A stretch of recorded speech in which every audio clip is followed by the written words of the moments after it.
ఆయన స్టైల్లో film making చాలా డిఫరెంట్ ఉంటుంది అండ్ థాట్ ప్రొవోకింగ్ అనిపిస్తుంది. లైక్ ఆయన చేసే సినిమాలు కావచ్చు చాలా ప్రోగ్రెసివ్గా ఉంటుంది అండ్ సొసైటీ పట్ల చాలా బాధ్యతగా తీస్తుంటారు సినిమాలు. Exactly, yes sir. So what did you learn from him అంటే ఆయన స్కూల్ నుంచి వచ్చినప్పుడు డెఫినెట్గా ఎంతో కొంత ఇంపాక్ట్ అనేది ఉంటుంది, దేవకట్ట గారి ఇంపాక్ట్.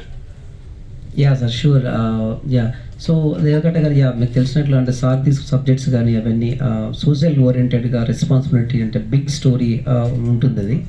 బట్ ఏంటంటే నేను ఒక మూవీకి వర్క్ చేశాను, డైనమైట్ మూవీకి. దానిలో బేసికల్గా సో సార్ నుంచి ఏంటంటే అంటే ఈజీ హ్యాండ్లింగ్ ఉంటుంది బేసికల్గా. సార్తో ఏంటంటే it's very dynamic and the way ఈ control the cast and crew అనేది చాలా ప్రొఫెషనల్గా చేశాడు. బట్ నేను సార్తో వర్క్ చేస్తున్నప్పుడు బేసికల్గా ఏంటంటే అసలు వర్క్ చేస్తున్నప్పుడు సార్ కొన్ని అసోసియేట్ వర్క్స్ కూడా చెప్పేవాడు అనమాట.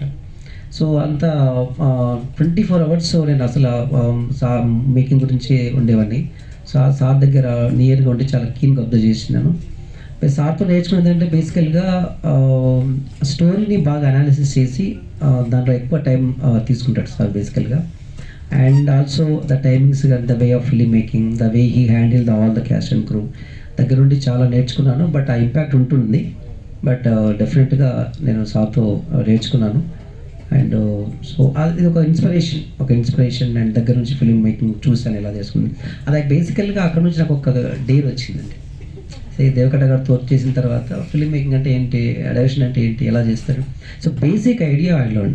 సో ఎలా కంట్రోల్ చేయాలి మొత్తం ఏంటనేది.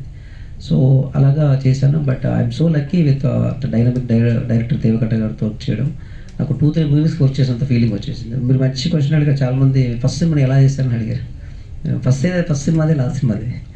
సో అందుకని నాకు ఆ సినిమా ఈ 2-3 మూవీస్ వర్క్ చేసినంత నాలెడ్జ్ నేర్చుకున్నానని నేను కాన్ఫిడెంట్గా నాకు వచ్చేసింది. Okay, I learn completely what's making from beginning to ending. So the flow అంతా నేర్చుకున్నాను. బట్ థ్యాంక్స్ టు దేవకట్ట గారు.